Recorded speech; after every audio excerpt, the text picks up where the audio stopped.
di dunia yang mulai masuk aset kripto ini semakin besar. Tapi kalau dilihat secara global, jauh lebih banyak mereka yang skeptis. Kalau koin itu undervalue, apapun yang terjadi dengan harga kriptonya, kita bisa lihat bahwa developer ini berkembang.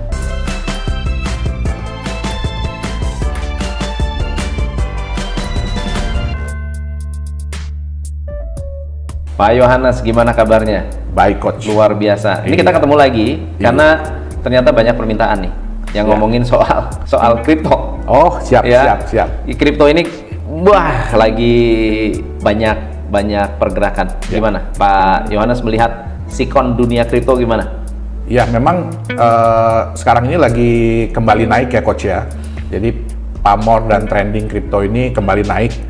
Bukan saja kripto-kripto yang memang sudah established, jadi yang udah cukup usia ya, itu ya kita lihat trennya juga kembali naik, kembali bergairah, tapi juga mulai banyak bermunculan ya kan aset-aset kripto lain yang berusaha untuk ikut dalam gelombang ini nih. Ya, riding the wave. Riding the wave. Ada kesulitan apa sih orang-orang yang saat ini bikin mau investasi di kripto? Apa kendala-kendala terbesar mereka yang kelihatannya bikin mereka bingung atau mungkin salah ambil keputusan?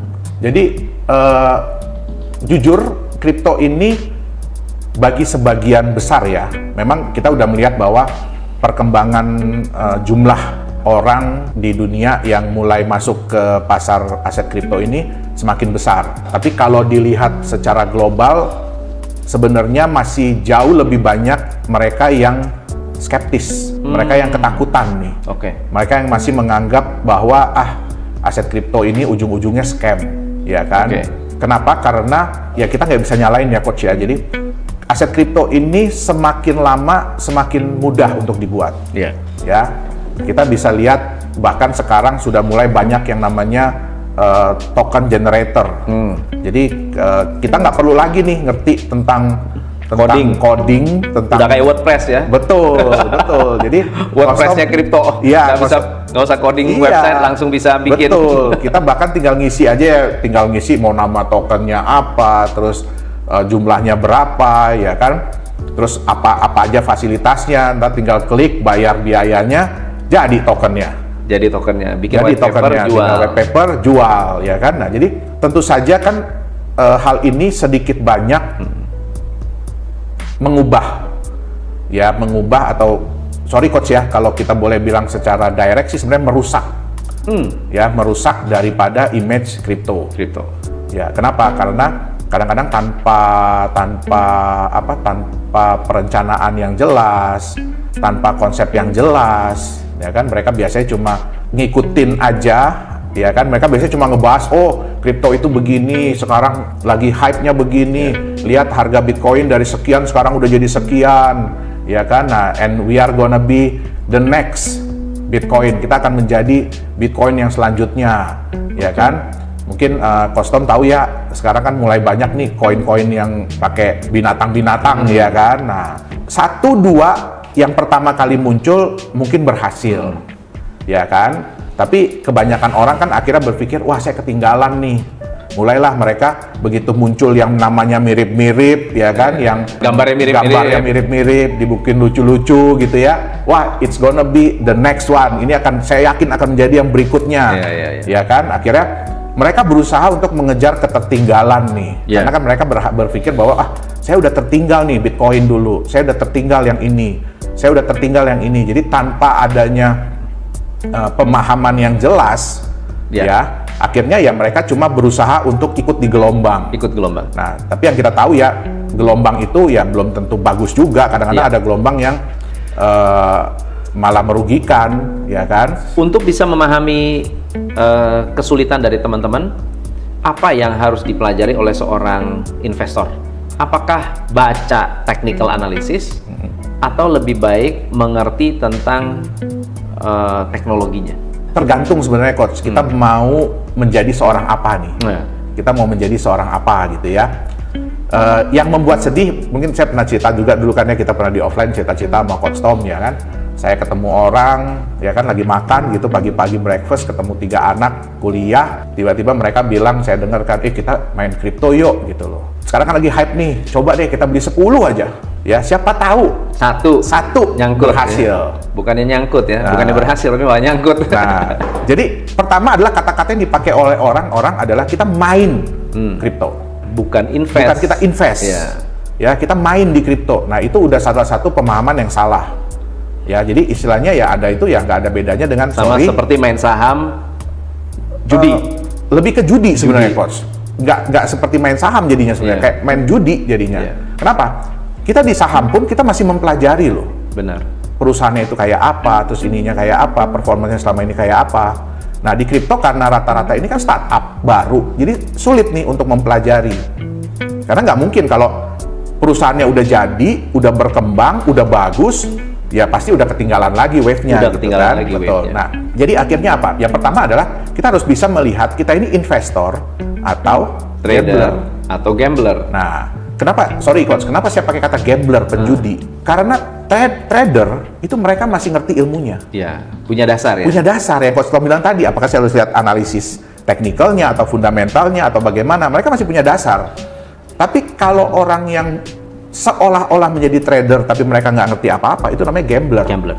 Nah, kalau saya bikin koin, oke?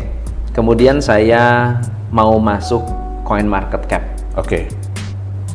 Caranya gimana sih? Sebenarnya gampang. Karena gini, coin market cap itu adalah Syaratnya apa sih? tinggal isi formulirnya aja. Isi formulir. Nanti betul kirimkan kasih informasi, kasih data, selesai. Pergerakan harganya gimana? Nah, itu kalau sudah kita masuk di exchanger. Harus ada exchangernya. Betul, harus ada so exchangernya. berarti saya masuk ke coin market cap belum tentu dipublish kalau tidak ada exchanger. Bisa jadi sudah dipublish kalau sekarang. Oh. Jadi walaupun belum masuk di exchanger. Tapi ya itu istilahnya dia tercatat di list. Jadi gini, coin market cap itu mereka melisting koin-koin apa saja sih yang ada, yang available. Tapi yang harus diingat adalah bahwa mereka bukan verifikator, gitu loh. Mereka bukan lembaga resmi, asosiasi resmi yang memverifikasi. Nah, the problem adalah banyak orang yang berpikir kalau sudah masuk coin market cap berarti sudah valid atau sudah mantap begitu. Nah, sekarang untuk masuk exchange, koin yang bayar exchange atau exchange yang bayar koin? Yang pertama, Coach. Yang pertama. Aneh dong ya, harusnya. Ya, tapi harusnya dibalik dong ya, benar nggak ya? Tapi itulah realitanya. Kenapa koin yang bayar exchange? Oke, yang kita harus pahami bahwa exchanger ini kan private. Jadi sebuah perusahaan ya atau sebuah organisasi yang tentu saja kan mereka butuh biaya. Jadi untuk menjalankan exchange sistemnya itu atau marketplace sistemnya itu mereka butuh biaya. Nah, dan biaya ini ya dapatnya dari mana? Ya. Nah, otomatis kalau misalkan ngandelin fee, kan custom tahu dong. Salah satu daya tarik dari sebuah exchanger adalah kalau fee-nya murah, semakin kecil, betul nggak? Kalau mereka bersaing dengan begitu, kasih yang murah, terus mereka bayar server gimana? Benar. Bayar administrasi bagaimana? Bayar karyawannya bagaimana? Oke. Nah, so exchanger. Jadi saya bayar exchanger apa? Publish, listing. Jadi kalau misalnya ada terjadi kerugian atau apa, exchanger nggak rugi. Tidak bisa dituntut. Nggak bisa dituntut. Tidak bisa. Gitu. Ya, jadi kalau kita kerugian ada di tangan yang market. Betul. Oke. Terus kalau misalkan nih Coach, kalau koinnya kenapa? Ya, quote to quote hilang atau non performing. Betul. Ya, kita juga nggak bisa nyalin exchanger karena exchanger tuh kayak pasar di mana kalau ada yang jual dan ada yang beli. Nah, kalau yang jual ada yang beli nggak ada, ya exchanger nggak bisa disalahin. Oke. Pertanyaan berikutnya adalah, mungkin nggak sih ada koin yang undervalue? Ada. Jadi sekarang ini harganya sebetulnya murah. Betul. Tapi sebetulnya dia bisa jadi the next Bitcoin. Betul. Karena gini, jujur 90% ya kita ada bikin semacam survei ya. 90% ini orang-orang yang bermain di sorry kalau saya bilang bermain lagi ya. Karena memang sebenarnya mereka bermain di kripto nih. 90%. Mereka bukan investor, Coach. Mereka ini bermain di kripto. Ya, mereka berharap cepat dapat duit. Yang paling cepat gimana gitu loh. Mereka melupakan ya itu tadi ada yang namanya 3 prinsipal investasi gitu loh. Ya kan? Nah, terus yang kalau kita tahu ya bedanya investor sama gambler nih, Coach. Saya juga nonton dari film. Ya, investor itu adalah mereka yang mengetahui, melihat membaca, menganalisa dan mengambil keputusan dari sebuah project atau dari sebuah kesempatan. Tapi mereka juga hold jangka panjang. Itu investor. Tapi mereka yang hanya mencoba mencari keuntungan harian, jam-jaman, mingguan, itu sebenarnya belum pantas disebut sebagai investor. Mereka adalah trader atau yang ngerti teknik trader, yang nggak ngerti teknik jatuh-jatuhnya gambler. So dari mana kita tahu undervalue crypto ini adalah crypto yang undervalue atau bukan undervalue? Jadi kita nggak bisa memungkiri ya coach ya. Jadi gini, pada saat mungkin crypto aset itu masuk ke dalam sebuah exchanger, ada kemungkinan harga itu pasti akan turun. Ya, kenapa? Kita harus bedakan gini. Kalau perusahaan yang jual saham, perusahaan itu udah jadi coach. Core bisnisnya udah kelihatan, performanya udah kelihatan. Kripto itu rata-rata adalah startup, secara bersama-sama mengajak ya orang-orang untuk invest lah, kalau kita bilang invest ya, untuk nantinya sama-sama yuk kita perusahaan developernya akan kembangin kriptonya. Kembangin projectnya supaya mensupport daripada kripto ini, baik secara utilitas, baik secara apa. Tapi ya kan kita baru jalan nih coach. Nah, kadang-kadang kebanyakan pemain kripto itu mereka cuma melihat dari nilai, dari harganya si koin. Jadi waktu koinnya turun, padahal ya developer ini tuh sebenarnya terus jalan, proyeknya terus jalan, utilitasnya itu udah mulai terbentuk, tapi karena harganya itu tidak seperti hype kripto, berarti lebih baik kalau misalnya perusahaan seperti Tesla udah ada company-nya, dia bikin kripto, mungkin undervalue kelihatan di situ karena company-nya kelihatan. Dibandingkan dengan company yang nggak ada, baru mulai, lalu kemudian kita bilang ini undervalue. Kalau Tesla sih ya coach ya, kalau dia ngelempar kripto ya dia nggak mungkin undervalue coach. Iya kan, bener nggak? Enggak, bukan loh. Kalau dia waktu awal pasti. Waktu awal, betul. Nah, itu contohnya coach. Ini kan company-nya kelihatan nih. Betul. Kalau dulu terus dia keluar, kripto nggak usah dulu lah, sekarang lah. Sekarang udah ada Teslanya, brandingnya udah luar biasa. Hari ini keluar IPO. Waktu keluar itu udah langsung ICO atau IEO, undervalue. Kalau saya rasa sih coach ya, nggak mungkin dia undervalue coach. Nggak mungkin. Nggak mungkin, dia pasti akan hype. Nah, pertanyaannya satu nih coach, ya. Banyak token-token yang bermunculan ini, mereka nebeng nama coach, seolah-olah Tesla. Oh gitu. Yes, seolah-olah. Kadang-kadang kita harus berpikir begini coach, sebuah perusahaan yang udah sebesar Tesla, kalau mereka mengembangkan kripto, kenapa harus pihak lain yang mengumumkan? Ngumumin, benar. Nah itu salah satu indikator coach. Benar. Harus hati-hati gitu loh. Kayak waktu itu Facebook kan, begitu dia bilang dia mau keluarin koin dia, mulai kan bermunculan tuh, wah ini yang Facebook koinnya Facebook, padahal bukan. So, berarti nextnya kita harus membahas mengenai dia ini undervalue atau no value. Yes. Kalau kelihatannya murah sih kalau kita beli, kelihatannya oke. Tapi ternyata no value. Betul. Gimana cara kita identify? Itu nextnya kita mesti bahas. Kalau ada pertanyaan tentang ada nggak sih koin yang undervalue, tetapi sebetulnya dia bukannya undervalue, tapi no value. Ada coach, jauh lebih banyak coach. Jauh lebih banyak. Nah, gimana cara mengetahui atau mengukur koin ini undervalue atau no value? Jadi yang harus kita lihat ya coach ya, bedanya undervalue dengan no value ya. Memang dua-duanya sama patternnya, yaitu apa, mereka pernah hype dan terus kemudian turun. Hype ini kenapa? Hype ini terjadi karena ketidaktahuan market. Mereka cuma ngikut aja nih. Nah, terus ya kerjaan daripada orang yang ngepump and ngedam lah. Nah, terus kemudian turun. Nah, bedanya gini.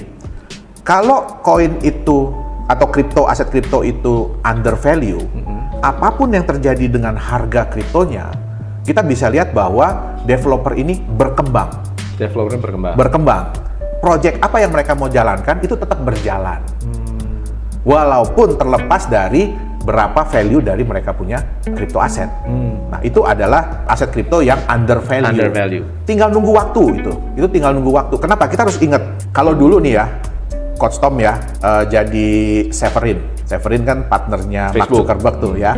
Dulu kan si Mark kan minta bantuan dana, ya nggak? Coach Tom mau nggak, seandainya ya Coach Tom tahu ya sekarang Facebook kayak begini, Coach Tom mau nggak kasih dia $30,000 waktu itu? Ya mau lah. Nah, tapi apakah Facebook itu terus langsung nge-boom besar gitu? Nah, di kripto pun sama. Jadi kita harus melihat developer ini berkembang atau tidak. Iya. Ya. Terus apa yang mereka rencanakan itu beneran nggak dijalanin? Iya. Nah, benar. Yang mungkin yang saya bisa tambahkan di situ adalah bahwa karena project itu sama dengan bisnis. betul. Berarti bisnisnya real atau tidak? Betul. Atau dia mensupport real bisnis atau tidak? Betul. Misalnya ada kripto yang mensupport, let's say perbankan, Ya. atau kripto yang mensupport POS, Ya. Ada kripto yang mensupport misalnya Reward system. Ya. atau Groupon, seperti Groupon ya. Betul. Nah itu berarti kan ada real yang dipakai, Betul. ditransaksikan, kemudian ada proses jual belinya dan akhirnya Betul. harga itu naik karena memang ada pembeli dan ada peminatnya, Betul. dibutuhkan. Ya. Tetapi kalau hanya dari naik turun harga, belum tentu menentukan bahwa dia adalah good crypto, Belum, betul ya? belum tentu. Oke. Apakah dia itu benar-benar sarana untuk investasi Ya, atau dia sarana untuk gambling? gambling. Oke. Nah, jadi kalau yang tadi Coach bilang yang no value, ya itu kita bisa lihat. Sebenarnya gini, kita bisa lihat no value itu dari white papernya aja kelihatan kok. Ya. Apa yang bisa kita lihat dari Oke. white paper-nya? Biasanya mereka itu kan ada kata-kata gini, Coach. If you cannot convince people, confuse them. Kalau Anda nggak bisa meyakinkan orang, nggak bisa Bikin bikin bingung, orang, ya? bikin bingung.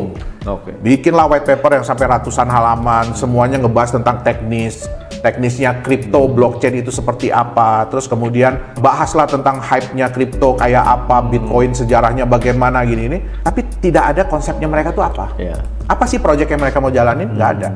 Atau biasanya mereka ya gini, kan kita nih kebanyakan kopi-kopian, Coach. Kalau yang A sukses, kita coba bikin yang B. Tiru konsepnya bagaimana, siapa tahu kita sukses. Iya. C, D, E, dan kemudian banyak muncul gitu loh. Nah, jadi kalau yang satu aja gagal, mungkin ya Coach yang pertama sukses. Ya, yang pertama kali nih mungkin muncul sukses gitu ya. Kedua, ketiga, keempat gagal nih. Karena trennya biasanya kalau yang ikut-ikutan gitu trennya menurun pasti. Oke. Ya. Nah, yang keempat udah gagal nih. Apa yang terjadi dengan kelima, keenam, ketujuh dan seterusnya? Pak Yohanes kan mengerti cara bikin koin juga kan? Iya, Coach. Oke kan? Ya. Nah, saya kalau misalnya saya mau investasi di satu development, cost-nya besar atau kecil? Kalau sekarang ya, Coach ya, sangat-sangat murah sekali, Coach. Sangat murah. So berarti mereka sebetulnya tidak membutuhkan uang segitu besar, crowdfunding segitu besar dari market untuk running project mereka, betul nggak? Nah, gini, sebenarnya yang mereka kumpulkan itu crowdfunding itu untuk projectnya, Coach. Jadi bukan untuk tokennya. Iya. Ya, Betul. Nah, tergantung nanti projectnya ini apa yang mereka sebenarnya mau jalankan, gitu dia. Nah, sedihnya. Tapi kan kebanyakan nggak ada projectnya masalahnya. Nah, itu dia, Coach. Kan nggak ada projectnya, jadi Betul. sebetulnya sangat murah sekali Sangat untuk murah sekali. bikin koin, ngaku-ngaku ada project. Betul. Betul nggak ya? Betul. Lalu kemudian ya lepasin di pasar, kalau Betul. naik-naik syukur, nggak naik nggak apa-apa. Ya. Tapi kan duit udah masuk kantong. Betul. Ujung-ujungnya dana itu dipakai buat apa? Buat beli Tesla. Bukan. Yang pertama pasti untuk bikin hype dulu, Coach. Masuk di marketing, budget Oke. marketing biasanya besar ya. Kalau yang nggak jelas projectnya apa tuh biasanya mereka ngasih budget marketing besar. Oke. Terus biasanya bikin hype yang wah seolah-olah ini kita udah luar biasa, ini Launching, segala macam, ya.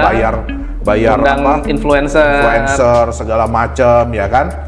Ciptakan hype itu yang pertama. Yang kedua, mereka butuh biaya buat apa, Coach? Pump. Kenapa? Karena biasanya mereka masih pegang koin dalam jumlah yang besar. Dalam jumlah besar. Betul. Kalau sudah masuk exchanger, kendali harga masih ada di tangan developer nggak? Seharusnya tidak, tapi kebanyakan masih. Jadi dia bisa jadi bandar untuk iya. koinnya sendiri Iya. gitu.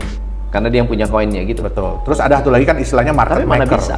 Berarti kan dia harus terbitin koin baru dong. Bukan. Masuk ke exchange. Kan gini, Coach, kalau prinsip kita, Coach ya, who's the one that controlling the market? Betul. Siapa yang mengontrol market nih? Harga maksudnya ya. The one that has a lot of money Iya. and a lot of products. Jadi Iya. siapa yang punya duit banyak dan produk yang banyak. Ya. Kebanyakan developer itu kan masih pegang koin ini banyak, Iya. asetnya banyak. Terus mereka kan udah dapetin uang nih dari hasil ICO. Betul. Nah, apa yang terjadi? Ya mereka akan create hype dulu di awal. Makanya banyak sekali aset-aset kripto, kalau Costom lihat ya di CoinMarketCap aja deh. Itu banyak, mungkin hampir 90%. Itu patternnya begitu masuk exchanger naik, turun, rata. Karena pada saat naik ini, kan developer masih banyak pegang aset nih. Terus kalau Coach Tom nih sebagai seorang holder gitu yang ngelihat harga naik, Coach Tom jual atau tahan? Tahan lah. Tahan. Itu udah kalau trader dia tahu Coach Tom. Ini saya saatnya jual. Oke. Jadi buat apa dia nggak ada, berarti back to zero dong. Kan dia nggak nothing tulus, Coach. Zero sum kan kalau dia beli lagi. Iya, tapi kan dia nothing tulus. Misalnya dia udah ngumpulin duit besar. Saya ngumpulin duit 1 miliar. Ya. Saya pompa, harga kan kalau udah naik, value-nya udah nggak 1 M lagi dong. Iya, tapi kan gini, Coach. Value bisa 500 juta, tinggal 250 juta karena harga pasarnya udah naik. Jadi tidak bisa membeli jumlah. Kalau kemarin 1000 koin terjual dengan harga 100 perak, sekarang harganya 300 perak. Uang yang dia jual kan di harga 1000. Itu kan saatnya dia ngejual sisanya, Coach. Ngumpulin duit lagi, Coach. Tapi kan peredarannya kan yang terbeli hanya di situ kan? Iya, kan gini, Coach. Jadi kenapa mereka masuk ke exchanger nih? Begitu masuk ke exchanger, mereka pump dulu harga. Coach, saya pernah nonton nih videonya nih, bahwa yang menggerakkan harga itu di awal, yang Coach Tom bilang ya ini orang-orang berusaha untuk menggerakkan harga ya, itu cuma seporsi ini mungkin. Sisanya ini apa? Orang-orang yang nggak ngerti. Market. Nah, itu yang mereka market sama media. Nah, itu yang mereka pakai, Coach. Jadi mereka cuma perlu ngepump segini nih, ya. Begitu udah naik kan orang-orang, wah, ini koin bagus nih. Begitu masuk di market harganya naik, beli. Yang sudah hold, mereka nahan kan, Coach? Ih, nanti naik lagi nih. Kayak Coach bilang, naik lagi. Kita tahan aja nih. Saatnya si developer lepas sisa koinnya. Oh, dia nggak? Kan dia dapat duit lagi. Dia nggak nunggu puncak berarti. Nggak usah, Coach. Lah orang bikinnya nggak pakai harga kok. Ya itu pertanyaannya. Jadi kan dia kalau dia jual nih pada saat dia naik, koinnya habis di tengah jalan. Ya udah. Kalau koin dia habis di tengah jalan, kan dia udah ngumpulin duit fresh lagi, Coach. Ya itu, tapi kan itu karena ya kalau pinter ngaturnya ya oke. Makanya ada beberapa yang unlimited coin itu, ada yang unlimited kan? coin ada. Ya. Tapi biasanya mereka ngelepas paling banyak 20%, Coach. Jadi yang mereka masih simpen itu 80%, yang masih besar jumlahnya gitu loh. Nah, yang terjadi tadi itu ya Coach bilang nih, naik kan? Habis nih supply-nya, tapi kan mereka udah dapetin duit fresh lagi kan, karena orang beli lagi, ya kan? Terus harga turun nih, Coach. Dia beli lagi, dia gerakin lagi tuh duit harga. Dan ya sadly to say ya, jadi ya sedih jadi juga, tapi ini kenyataan. Begitu harga turun mereka nggak mau tahu. Tapi ya kalau misalnya kayak let's say token token ABC lah ya, ya dia kalau mau jaga image ya dia harus pompa lagi. Dia harus pompa lagi. Betul. Dia harus pastikan dia bergerak. Betul. Kalau dia nggak bergerak, jadi sebenarnya gini, Coach. Kalau kita ngelihat kan mata uang ya, sebuah negara itu juga nggak mau mata uangnya jatuh-jatuh banget. Mereka akan berusaha untuk intervensi. Ya, nah kalau developer yang bagus ya pasti mereka akan intervensi. Kenapa? Karena ya mereka sudah berpikir layaknya sebuah negara. Jangan sampai ini kan mau dibikin uang nih. Bener. Jangan sampai juga nilainya jatuh-jatuh banget gitu loh. Oke. Nah, so berarti value no value actually bisa kebaca dari project. Jadi gini, developer apakah mereka terus menjalankan apa yang mereka rencanakan, komitmen, tetap jalan ya, terlepas dari harga koinnya kayak apa, harga asetnya kayak apa, mereka tetap jalan kok. Kenapa? Karena mereka kan sudah mengumpulkan dana yang cukup untuk menjalankan project. Jadi ya udah, apapun yang terjadi dengan itunya jalankan saja. Nah, sejalan dengan waktu, ya dan saya percaya koin-koin ini harganya akan naik. Karena project kripto apa yang real dan ada aktivitasnya di dunia nyata apa? Contohnya sih gini, kayak Ripple lah. Ya mereka kan memang dari awal tuh mereka udah bilang bahwa mereka akan mengembangkan blockchain teknologi yang nantinya akan dipergunakan di perbankan. Nah, cuma sayangnya Ripple-nya sendiri nggak dipakai, XRP-nya nggak dipakai gitu loh. Ya di dalam teknologi blockchain si Ripple-nya ini company-nya actually menjalankan project-project dengan perbankan masih jalan terus. Betul. Ya karena itu yang mereka rencanakan. Andai kata di ACC, XRP udah dahsyat itu. Nah, tapi kan ya sulit ya, Coach ya. Kenapa? Karena ya kita tahulah sistem finansial tuh kayak apa sih gitu loh. Nggak semudah itulah. Itu old system ya. Nah, nggak semudah itulah. Istilahnya mau menggantikan Bitcoin, mau menggantikan ini mau menggantikan kartel perbankan itu mana bisa. Sulit.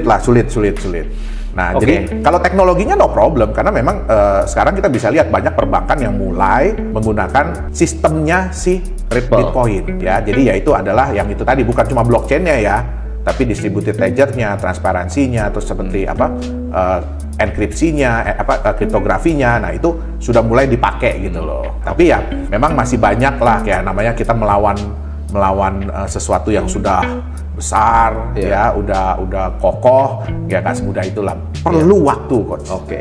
Perlu waktu. Nah, kalau Cardano gimana? Kalau Cardano? Sebenarnya sih masih oke karena mereka masih terus ya, mereka terus ngejalanin kan, mereka juga banyak membantu pihak-pihak lain lah untuk mengembangkan teknologi blockchain dan segala macam gitu. Tapi memang ya nggak banyak, Coach, yang seperti itu. Kebanyakan adalah ya mereka bikin exchanger. Jadi mereka bikin exchanger atau mereka bikin. Next time boleh tuh kita bahas gimana cara bangun exchanger ya. Boleh, Coach. Hah? Boleh, Coach. Nah itu dan itu tidak sesulit dan tidak semahal, seheboh yang dipikirkan kok gitu loh sebenarnya. Kalau kita bisa jadi preman ya nggak terimain duit dari koin-koin baru. Tapi janganlah, Coach. Ya, jadi memang ya nggak semua exchanger begitu ya, Coach ya. Ada exchanger yang memang mereka benar-benar komitmen bahwa mereka tuh ingin menyediakan aset kripto yang bisa bertanggung jawab. Nah, so mungkin nggak sih kita membaca the next boom di cryptocurrency? Bisa, Coach. Bisa ya? Bisa. Oke. Nextnya kita bahas itu. Siap. Teman-teman, nextnya kita bahas tentang next boomnya itu kapan sih kripto? Halo semuanya, selamat datang di Nagaya Family Tim Benilu. Perkenalkan, nama saya Mr. Benilu. Bergabunglah bersama kami, Tim Benilu, the biggest team in Nagaya. Orang cerdas, pilih Nagaya. We are Nagaya Family, nagayakan Indonesia, viralkan Nagaya.